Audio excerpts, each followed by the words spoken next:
going back to our basic division, A by B equal to, not equal to remainder C.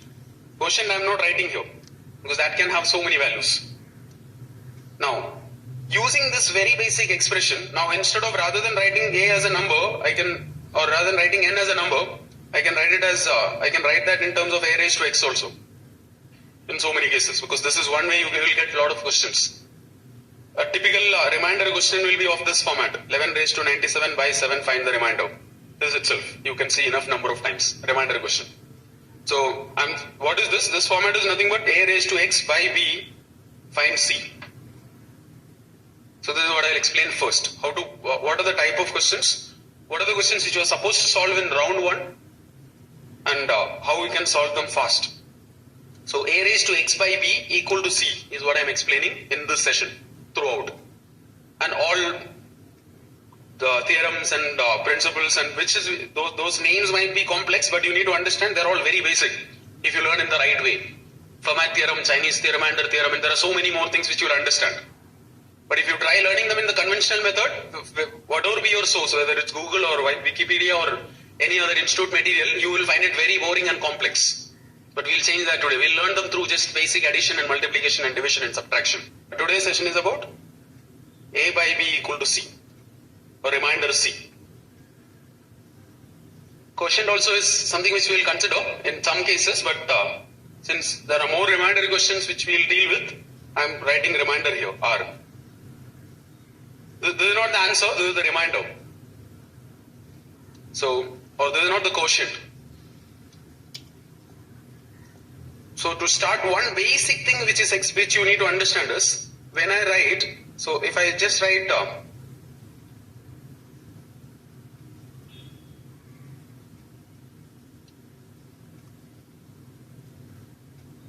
100 by 7, 100 by 7, what's the remainder? It's 2, right? 100 by 7 remainder is 2. Now instead of 100, suppose if the numerator is given in a simplified format where 10 into 10 equal to 10 into 10, when you solve a question like this, or to solve a question, you can factorize the numerator. A lot of cases that will help you to solve questions faster by factorizing the numerator. When you factorize the numerator, what will happen is you have 10 into 10 here. So final remainder will depend on product of individual remainders. Final remainder, we know the answer, 2. That will depend on product of individual remainders. That is, what is 10 by 7 remainder? 3. And what is 10 by 7 remainder here? That's again 3. So to mark the answer, you can just multiply 3 into 3. So, in short, you can just write, if you are factorizing the numerator, if numerators are factorized, if you are factorizing the numerator, remainder is nothing but, your answer will depend on product of individual remainders. This is basic remainder theorem. So you don't need to learn this as basic remainder theorem and all. This is something very basic anyway. Product of individual remainders. I'm sure most of you know this. Others can just note down this. If you are factorizing the numerator, your answer will just depend on product of individual remainders. But if you are factorizing the denominator, this method is wrong. Now why you are factorizing numerator? That can be the next logical question. Why do you need to factorize the numerator? Because in a lot of cases that will help you to get the answer fast. A huge number can be factorized into small numbers where you can directly find individual remainders. Finding the remainder for 100 it's easy because we know how to divide 100 by 7. But for huge numbers, this will make a lot of difference. Considering factors and taking individual remainders and taking the product. So, product of individual remainders is, if you ask me, that is basic remainder theorem. This is basic remainder theorem. So there is nothing to explain over there. Basic remainder theorem is nothing but product of individual remainders. So you learning this basic remainder theorem is not what matters. Where to use this and why do we use it? Where and why is what we need to learn next. Or what are the places where it's useful. Right? Because nobody is going to ask state basic remainder theorem or state Fermat theorem, state Euler's number. That's not going to come anyway. So basic remainder theorem is clear. Now what are the basic questions you can expect? Some of the CAT questions are of this type. 361 into 363 into 365 by 12 to find the remainder. It was already factorized when it came. It's not that you need to fact. It is already given in this format. So your answer will depend on product of individual remainders. This is an easy question which you can expect. Something which came before. Similar type. Not the exact numbers anyway. But these are just like, you can pick the answer just like that, right? Or almost. What are the individual remainders? 1. Here it's 3. Here it's 5. So the answer will depend on 1 into 3 into 5. Answer will depend on 1 into 3. So this is a direct remainder question. Find the remainder when this numerator is divided by 12. It's a possible question. So 15 by 12. So your answer will depend on 15. Now, how or why basic remainder theorem is useful? This is an example. Because a huge number, rather than finding the product and taking the remainder, you can just consider each factor and you consider individual remainders and take the product. And mark the answer based on that number. Product is 15 here, right? 1 into 3 into 5 is 15. 15 by 12 is something which is easy to deal with. So why basic remainder theorem is useful? This is one example. And when it's used, that's something which a lot of us miss out. It's used when you factorize the numerator.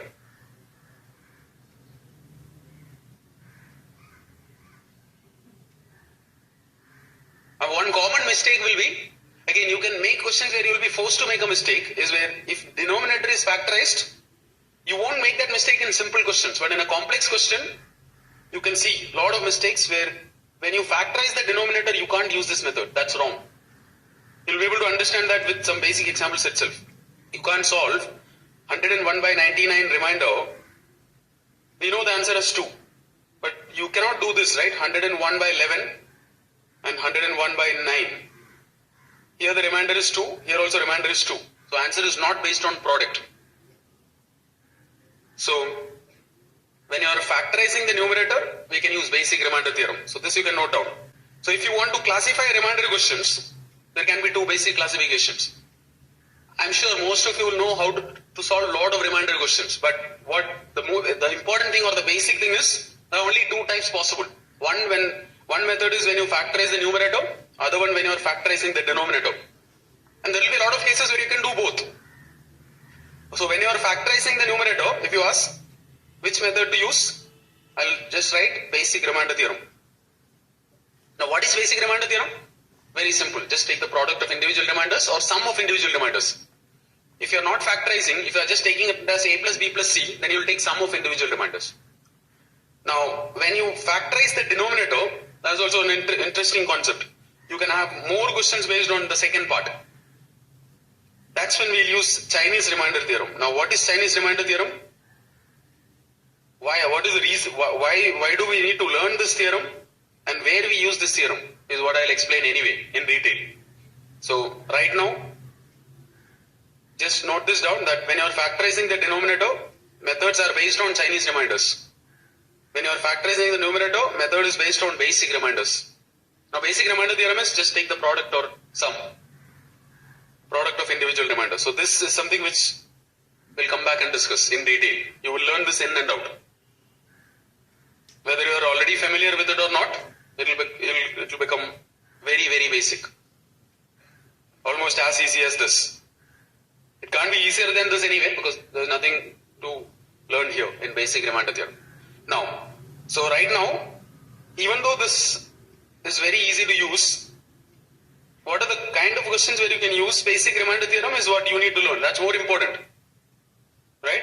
So, first thing is basic remainder theorem. If you want to learn some of the important applications, that's what we normally use to find or make divisibility rules. So basic remainder theorem, divisibility rules is one of the applications. You can use basic remainder theorem to devise or to learn divisibility rules. That is,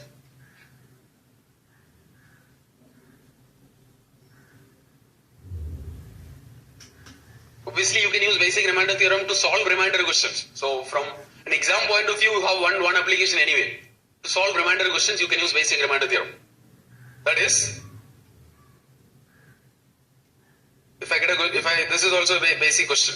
2 raised to 32 by 15. 2 raised to 32 by 15 remainder. Obviously a possible CAT question. An easy one again. Now these are basic questions. But if you ask me the level of difficulty of remainder questions, half of the questions will only be of this level. So how will you proceed here? Factorize the numerator. Because right now we know the method when numerator is factorized. You can factorize the denominator also as 5 into 3. But that method is not yet discussed. So factorize the numerator in such a way that you can take in product of individual remainders. Now when you take product of individual remainders, it will help if you have individual remainders of 1 or minus 1. So that you don't need to take any product.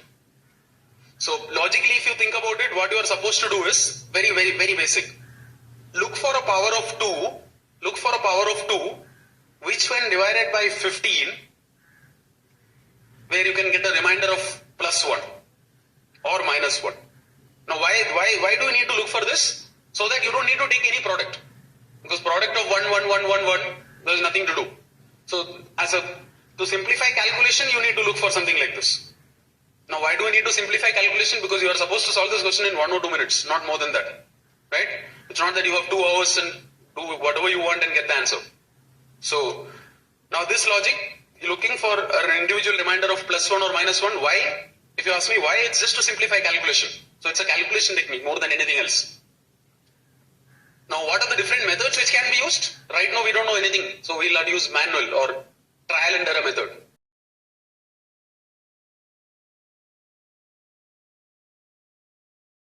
So using trial and error method, look for a power of 2. So manually if I ask you, look for a power of 2. So you'll start like this, 2 raised to 1, 2 square, 2 cube, 2 raised to 4. That's enough. 2 raised to 4 is 16 and 16 by 15 we know the remainder is 1 and that's what matters here. So that now it's over because you can just rewrite the numerator as 2 raised to 4 into 2 raised to 4. How many times? 8 times. So we can even write it as 2 raised to 4 whole raised to 8 by 15.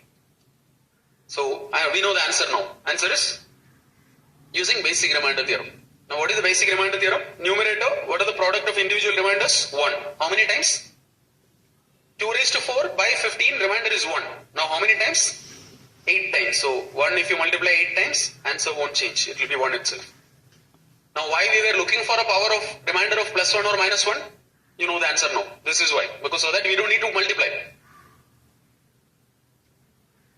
It is not necessary to strictly take plus 1 or minus 1 as reminders. But when there is a time constraint, you need to simplify it by looking for reminders like plus 1 or minus 1 or 0 in some cases. So here, now what about 17? 2 raised to 32 by 17? We also see, we are using basic remainder theorem to solve remainder questions. Now, when do we use basic remainder theorem? That's an important question. Only when the numerator is factorized. Because when the denominator is factorized, we need an entirely different method. So here again, if you look for a power of 2, we know that 16 by 17, what is the remainder? 16 by 17 remainder is 16. 16 by 17 remainder is 16 or minus 1. We can use both. When you get a remainder of 16 by 17, remainder is 16 or minus 1. We can also take it as minus 1. Which is the difference from, which is nothing but 16 minus 17. So, this again I'll write it as 2 raised to 4 whole raised to 8. The only difference here is individual remainders. Individual remainder is minus 1. How many times? 8 times. So, minus 1 multiplied even number of times, it will still become plus 1. So, answer is plus 1. Now, these are two very basic questions where we can use basic remainder theorem. I am very sure whatever I am discussing in the last 15-20 minutes, 3 out of 4 of you anyway knew these things. What matters is what I am going to do next.